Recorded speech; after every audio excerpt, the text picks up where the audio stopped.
Military and law enforcement clashed with demonstrators outside La Paz, Bolivia, in an attempt to clear roadways that had been blocked as part of nationwide anti-government protests. As many as 3,500 soldiers and police were deployed as part of the operation that began in the early hours of Saturday. Around 57 people were arrested, according to the Citizens' Rights Ombudsman's office. A few days ago, the manager of the building where CNN's Havana bureau is located rapped on our door with an urgent message. She needed to know if we would be coming to work during the imminent US invasion. Washington's intense pressure campaign on Cuba had already been keenly felt in day-to-day life. Under the ongoing US oil blockade, power flickers off in our offices several times a day. The compounding economic crisis means there's no fuel for the building generator or even toilet paper for the bathrooms. Every day I walk past an enormous artificial Christmas tree in the lobby that no one has bothered to take down. A new poll has reaffirmed the tight race for Brazil's presidency this year, with both the left-wing incumbent Luiz Inácio Lula da Silva and his right-wing challenger Flavio Bolsonaro tied in a head-to-head contest. On Saturday, Datafolha, the polling firm for the group Folha media conglomerate, released its latest numbers, tracking the candidates' progress in the run-up to October's generation election. Two presidential campaign staffers have been killed in Colombia just 2 weeks before the South American country heads to the polls. The killings were announced by right-wing presidential candidate Abelardo de la Espriella, who said gunmen on motorbikes shot the victims in the central department of Meta on Friday night. Relations between Pakistan and Afghanistan have been tense since the Taliban took power in 2021. On Monday, Pakistan summoned a senior Afghan diplomat after an attack claimed by the Pakistan Taliban, known by the acronym TPP. The group said it carried out 2 more attacks since, mostly against security forces. As the Eurovision Song Contest took to the stage for the Saturday night final in Vienna, thousands protested outside against Israel's inclusion, and 5 countries boycotted the event over the genocidal war on Gaza. Pro-protesters marched through the Austrian capital to highlight what critics described as a double standard. The European Broadcasting Union, EBU, organisers refused to exclude Israel, despite banning Russia following its invasion of Ukraine 4 years ago. Have a nice... The vibes around the current AI boom aren't great, even in the tech industry, according to a lengthy social media post from Menlo Ventures partner Didi Das. Das described San Francisco as pretty frenetic right now, as the divide in outcomes is the worst I've ever seen. A man has driven his car into pedestrians in the northern Italian city of Modena, injuring 8 people, 4 seriously, officials say. They include a woman who reportedly had both her legs crushed. Latvian President Edgars Rinkēvičs has backed opposition lawmaker Andris Kulbergs to replace Evika Silina for the top job after the Prime Minister resigned over an incident involving Ukrainian drones. Kulbergs, leader of the United List of Smaller Parties, which forms the largest opposition bloc in Parliament, will take office if lawmakers approve him and his cabinet. Following a visit from United States President Donald Trump to China, the island of Taiwan has issued a statement saying it is sovereign and independent. But Saturday's statement added that Taiwan plans to maintain the cross-strait status quo, under which it will not officially declare independence from China.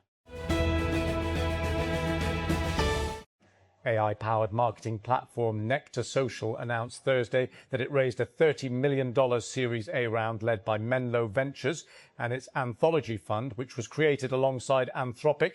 The company, which officially exited stealth last year, is an agentic operating system for marketers. It told TechCrunch that it uses autonomous AI agents to help brands run social activity, moderation, creator workflows, competitive intelligence, and commerce conversations end-to-end. It also has data partnerships with companies like Meta and Reddit that allows the Nectar agent pull and pool data into one place from various platforms, rather than brands needing to use different tools to manage different platforms. Shortly after a car ploughed into a crowd of pedestrians in Modena, Italy on Saturday, 4 Italian civilians stepped in and tackled the vehicle's driver, pulling him to the ground, according to the city's mayor. The madman, I don't know what to call him, the criminal who committed this act, he got out of the car brandishing a knife. Mayor Massimo Mezzetti told state-owned news agency RAI. 4 citizens, whom I thank, captured him and handed him over to law enforcement. Some 150,000 people descended on London in September for a rally organised by Tommy Robinson, an agitator who spreads anti-Muslim bigotry and has several criminal convictions. It felt like a watershed moment in British politics. Something in our country changed, Sadiq Khan, the mayor of London, said at the time. This felt different. Palestinian President Mahmoud Abbas has cast his ballot in internal Fatah leadership elections held at the presidential headquarters in Ramallah. The leaders were elected for the movement's Central Committee and Revolutionary Council at the Ahmad Shukayri Hall on Saturday. At least 80 deaths have been reported in the Democratic Republic of the Congos, DRC, new Ebola disease outbreak, authorities said, as health workers race to intensify screening and contact tracing to contain the disease. Nearly 250 suspected cases of the highly contagious hemorrhagic fever have been recorded in eastern DRC, according to the Health Ministry, with 1 death also reported in neighbouring Uganda. This has raised concerns that the disease could spread to neighbouring countries. Orgsiv, a widely used open repository for preprint research, is doing more to crack down on the careless use of large language models in scientific papers. Although papers are posted to the site before they are peer-reviewed, Orgsiv, pronounced archive, has become one of the main ways that research circulates in fields like computer science and math, and the site itself has become a source of data on trends in scientific research.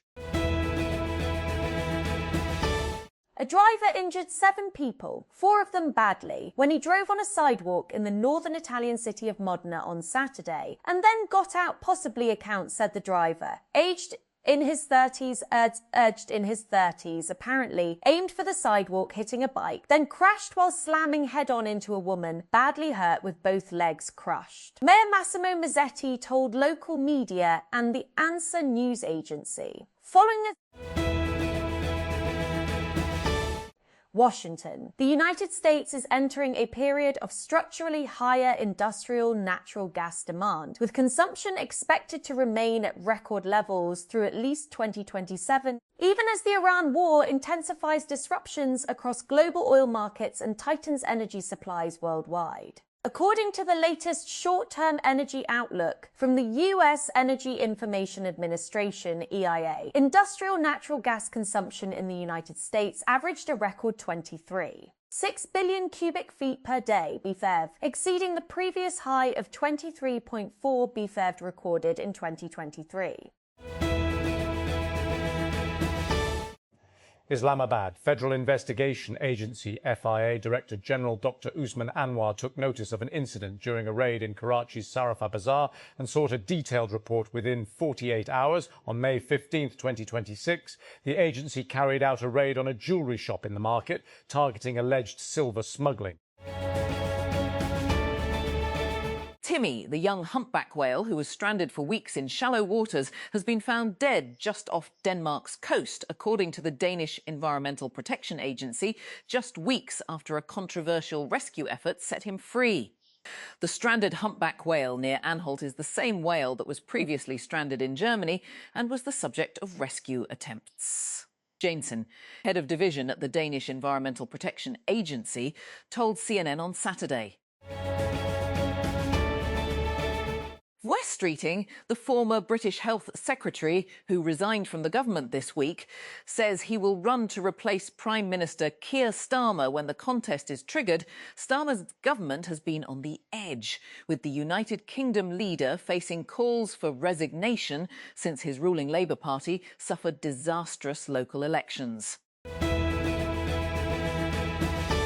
Minister in charge of the Establishment Division, Senator Ahad Khan Chima, on Friday attributed the high failure rate in the Central Superior Services, CSS, examinations to inadequate academic preparation, the competitive nature of the test and other factors.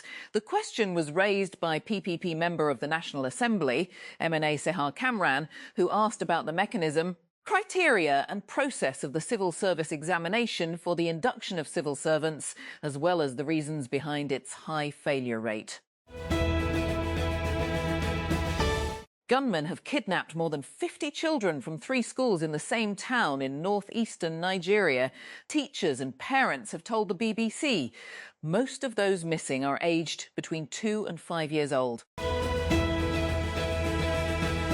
Taiwan has insisted it is a sovereign, independent nation after US President Donald Trump cautioned it against formally declaring independence from China. Trump's remarks came after a 2-day summit in Beijing, after which he said he had made no commitment either way about the self-governing island, which China claims as part of its territory and has not ruled out taking by force. Or Tehran, Iran, Foreign Minister Abbas Araghchi says Iran remains ready to resume direct military conflict with the United States if negotiations fail to produce acceptable results. In a stream of state-orchestrated messaging to both domestic and foreign audiences, Araghchi also warned that despite the damage the US-Israel war on Iran has done to the region, it is also impacting ordinary American households. Antoine Semenyo produced one of the great FA Cup final goals with an audacious back flick that sealed Manchester City's 1-0 win against Chelsea at Wembley. Semenyo illuminated a largely scrappy final late in the second half as he improvised a sublime finish to caress Erling Haaland's cross into the net on Saturday. Sudan's army has recaptured a town in southeastern Blue Nile state, a state that has become a focal point in the civil war with the paramilitary Rapid Support Forces (RSF) that's been raging for more than 3 years. The Sudanese army said in a statement on Friday that it had seized the town of Khor Hassan from the RSF. The presidents of Nigeria and the United States have announced the killing of Abu Bilal al-Manuki, described as the second-in-command of ISIL. Donald Trump first made the announcement in a social media post on Friday without disclosing when or where the joint Nigerian-US military operation happened. Hamas has confirmed the killing of Izz al-Din al-Haddad, the head of the armed wing of the Palestinian group in Gaza, in an Israeli attack a day earlier. Hamas condemned Israel's treacherous and cowardly assassination of al-Haddad, who led the Qassam brigades. In a statement on Saturday, OpenAI co-founder and president Greg Brockman is officially taking the reins of the company's product strategy, according to Wired. This seems to solidify an already existing change, with Brockman overseeing OpenAI's products on an interim basis, while the company's CEO of AGI deployment, Fidji Simo, is out on medical leave. Wired also reports that in a staff memo, Brockman described plans to combine ChatGPT and its plans to combine Codex into a single unified experience.